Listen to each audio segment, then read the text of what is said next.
Hello everyone, this is Mr. Appel, and today I'm going to do a quick little review of trigonometry, everything you need to know about trigonometry that we've learned so far. So let's start with a pretty straightforward problem, which is a right triangle, and we only know one of the three side lengths. So I know this is trigonometry. I know I have to use trig here because I go through the other options. It's not Pythagorean theorem, because yes, it's a right triangle, but I'm missing two of the three side lengths. So Pythagorean theorem only works when you know two of the three already. So that's not going to help. Okay, it's not a special right triangle. It's not a 30, 60, 90. It's 35, so it's not that. So what's left? Trig. So let's start with writing a trig equation. And I've got two different unknowns I'm trying to solve for here, x and y. I'll go alphabetically and start with x, although it really doesn't matter. So x is what I'm trying to find, and I need to match up one angle with two sides. So I'm going to take the angle that I know, match it up with the side that I am interested in, and a side that I know. Remember, one angle, two sides for your trig equation. And now I have to determine which trig equation to use. Well, which one is going to connect? Let's see what they are. Y is the hypotenuse. I know that because it's opposite the right angle, so I don't want that.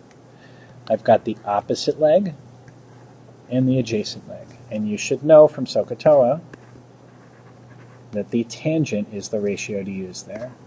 And so the tangent of 35 degrees should be equal to the opposite leg, so x is opposite the 35 degree angle, over 25, which is the adjacent leg.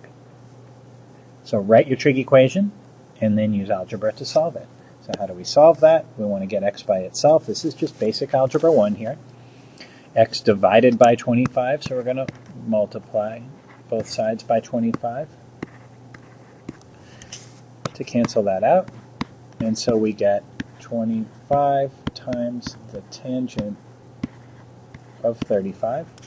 And now we're just going to plug that in our calculator. And if you show this work, but make a mistake with your calculator, you're going to get most of the credit for the problem. So you need to show that work. You need to show where your answer that you're putting in the calculator comes from.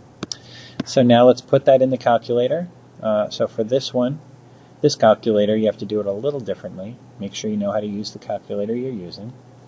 So 25 times the tangent of 35, so I have to do 35 and then the tangent of that. So that's the tangent of 35 and then equals. Now I didn't tell you in this problem what to round to, so I'll tell you that now. Let's say round to the nearest hundredth. The instructions on your quiz will tell you what to round to, so I'm telling you that now. So round to the nearest hundredth, so 17.505 rounds to 0.51, so 17.51. So x is 17.51.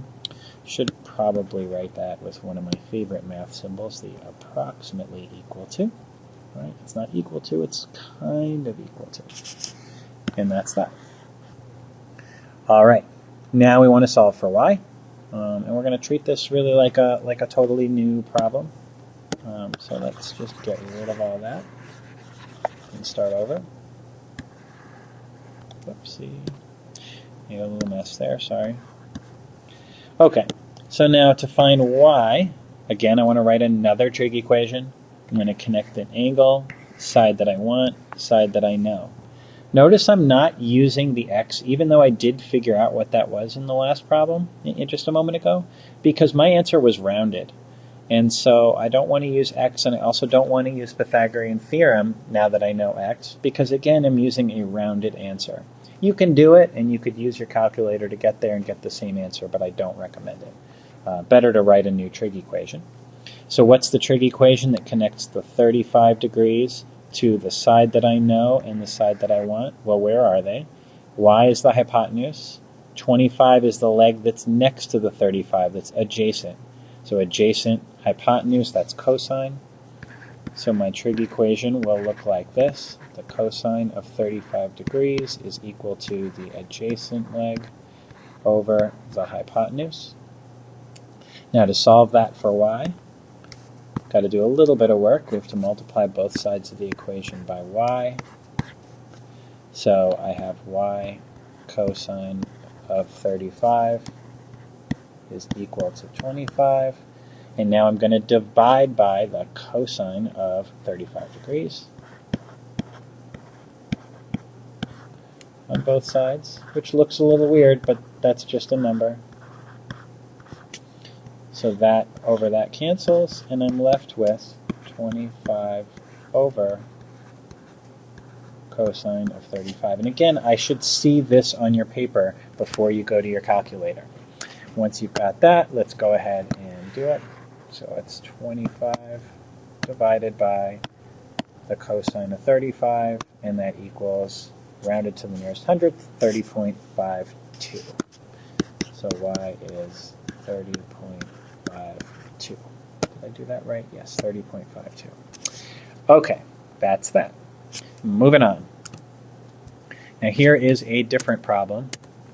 Sorry, just checking the time. Here's another problem. What's different about this one is instead of finding one of the side lengths, the angle is what we're trying to find. Okay, so I'm still writing a trig equation that connects the angle, and this time the angle that I want, with the two sides that I know. And which trig equation, which trig function will connect this angle with this side and this side? Well, 5 is the hypotenuse, and 2 is the leg that's adjacent to the x. So adjacent to hypotenuse is cosine. So the cosine of x is equal to the adjacent over the hypotenuse. Well, how do you solve that? Well, we're not taking the cosine of an angle, we're doing the opposite. We're saying the cosine of what angle equals this? So it's the inverse cosine. The way we write that algebraically is that x is equal to the angle whose cosine is 2/5, or the inverse cosine of 2/5, and that's how you read that. Again, I should see this equation written down before you go to your calculator, but once you've got that, oops, that's what you're going to type into your calculator. Okay, so I'm going to go to the calculator, and I'm going to do the inverse cosine. Again, make sure you know how to do this on your calculator. Ask me if you're not sure. So the inverse cosine of 2/5. So 2/5 is 0.4. The inverse cosine, and I see it's 66.4. And with angles, I usually round to the nearest degree. So let's round that to the nearest degree, which is 66 degrees. So x is 66 degrees. And that's how you do an inverse trig function. Okay. Now let's look at a word problem. There are lots of variations on these, and the key is to be able to sort of see the hidden right triangle, if you will. So you want to find the hidden right triangle in the problem. So I see the sun's angle of elevation is 41 degrees. So if you want to, get creative and have your sun up there, but you really don't have to do that. Especially when your artistic talent is as good as mine is there. You don't want to try to compete with that. But we do have ground, and we do have a building. You don't have to draw the building, just know that it's standing straight up and down. And what you can assume, though, is that that is a right angle, that the building is straight up and down. It's perpendicular to the ground. And there's a shadow being cast. So the sun is really kind of out here, way out there. And the shadow, so the sun is shining, and the hidden right triangle this is the shadow. Okay, so it's a 15-meter long shadow, right? The shadow is going to be on the ground. And the question's asking how high is the building, so that's going to be this. So that's going to be your x. And the angle of elevation to the sun is 41 degrees. So that means if I'm down here on the ground, the angle of elevation between the ground and looking up at the sun is 41 degrees. Once you've done that, you should see the hidden right triangle. And I see, again, one angle, a side that I want, and a side that I know. Pick a trig ratio and go. So that one's tangent, because it's the opposite leg, and the adjacent leg. So I'm going to write that the tangent of 41 degrees is equal to the opposite over the adjacent. Multiply both sides by 15, and we get that x is 15 times the tangent of 41.